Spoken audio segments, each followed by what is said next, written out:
Hello, welcome to my channel. My name is Fran, and today I'd like to talk about how our core beliefs hypnotize us into living in suffering and pain as if it were real, and mostly how to wake up from this trance. Not long ago, I received a message from a dear friend of mine who has been in and out of therapy for the best part of his life, what with phobias, anxiety, depressed mood, etc. Now, from the outside, this person has the perfect life. He's handsome, physically fit, financially independent. He has a wonderful wife and kids, a beautiful home, several properties, and is an intelligent, interesting, and charming man. Yet, he struggles with his emotions. Joy seems to elude him. He suffered a major loss in early childhood, and somehow this has seemed to affect his entire adult life. At an age when he should have learned about happiness, joy, fun, and excitement, he instead learned about loss, pain, suffering, and loneliness. That was his first imprinting on life. And just like the chicks who open their eyes and recognize their mother in the first moving thing that they see, be it a hen, a person, or a robot. So he recognized the true nature of life in pain. That was his very first experience, or at least the most significant one. Now, although he has had many experiences since, and life has shown him that it is so much more than that, he's still hypnotized by his first traumatic experience, and he sees everything that happens to him through the lenses of pain. A while ago, he sent me this message. I think perhaps my therapist is right. I have to learn to live with pain. And my first reaction was, what? On a logical level, I understand perfectly what the therapist was trying to say, that we have to accept pain and suffering as part of life, and maybe in the acceptance of it, we release some resistance towards it, and therefore it's no longer so painful, it doesn't have us in a stronghold. Yet, a part of me was screaming, you have it back to front. We know all too well how to live with pain and suffering, but we have no idea how to live with joy.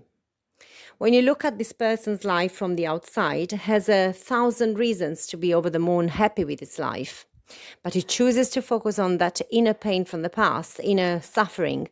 He chooses to focus on the one traumatic experience which he cannot change. He refuses to live in the present, to realize that he's no longer the lost child. He knows incredibly well how to live with pain and suffering.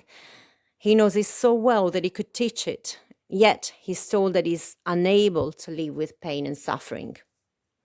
This type of message is particularly strong in Catholic societies, where pain is seen as a way to purge from our original sin. But when you really study the scriptures, you understand that this particular interpretation is flawed at the core. The real original sin is to forget our very nature as creators of our own reality. We have become so enamored with the illusion of our space-time reality that we've forgotten that this material world is but a stubborn illusion. Let's look at the Adam and Eve allegory from a psychological perspective. The serpent is our ego, which tells us to eat the apple, the forbidden fruit. The forbidden fruit is the illusion of reality. Remember the warning, if you eat the forbidden fruit, the man will work hard and the woman will give birth through painful labor and so on and so forth, or something to that effect. I'm no expert on scriptures. But what does this mean? If you buy into the illusion of your 3D reality, of the material world, yes, you might experience temporary or fleeting physical pleasure, but you will forget your true power, your true almighty nature, and therefore you will experience reality from an individual and unique perspective, but you will also believe that anything you achieve through hard work, effort, pain, and sacrifice. So we have bitten into the apple of reality, and we have forgotten who we are. We have forgotten the pain, the suffering, struggle and effort. All these things are just illusions. So how do we wake up from this trance? First of all, by realizing that we are asleep. Secondly, by learning how to become lucid dreamers, by changing the nature of the reality that we experience through the power of our mind. We start imagining better or more pleasant outcomes for ourselves. Then we observe what happens in our reality. At first, the changes will be subtle. Then, as we start noticing the coincidences and correlations between our imagination and our reality, we will gain more confidence and we'll really experiment with bigger and bigger things until we awaken fully and emerge from this dream that we call reality. Until we remember that we only have to suffer if we believe that we have to suffer. So here's the thing. We don't need to learn to live with pain. We don't need to learn to accept pain and suffering. We need to, the exact opposite, in fact. We need to learn to live with joy. We need to accept that we are not flawed, incomplete, or faulty just because we live from a limited physical perspective. We need to remember that at the deeper level, we are still the perfect consciousness that chose to experience this version of reality. The ego is telling us to bite into the illusion of reality because it's trying to protect your identity. And it's only doing its job. You see, if you remember who you truly are at the core, your current identity will evaporate. And to the ego, this means death.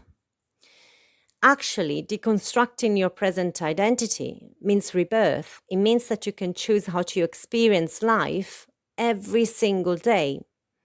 We can delete our original sin of amnesia and choose to remember our creative power. Society as a whole is designed to keep us stuck in this illusion of helplessness. You have to learn to accept pain and suffering, they say. But before you get into conspiracy theories, remember, even this society is the fruit of your imagination. And that too can change through the expression of your free will. So there you have it. Choose to erase your original sin by awakening from the trance of pain and suffering. And by remembering that you can create your very own illusion. You are in charge of your own reality. The only real thing is your free will.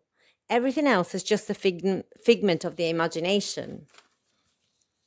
Remember this, reality is a mirror, and you can't change the image reflected in a mirror without changing yourself first. We all have causation back to front. You want to experience joy? Start reflecting joy. You'll always see reflected that which you are. If you choose to learn to live with pain and suffering, then that's what you'll get. But it will always be your choice. So choose wisely. Irrespective of what you have unwittingly chosen in the past, what do you consciously choose to experience today? So this is it for today.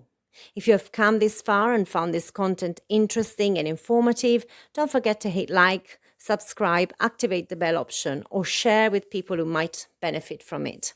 In any case, thank you for listening. Have a wonderful Awaken day.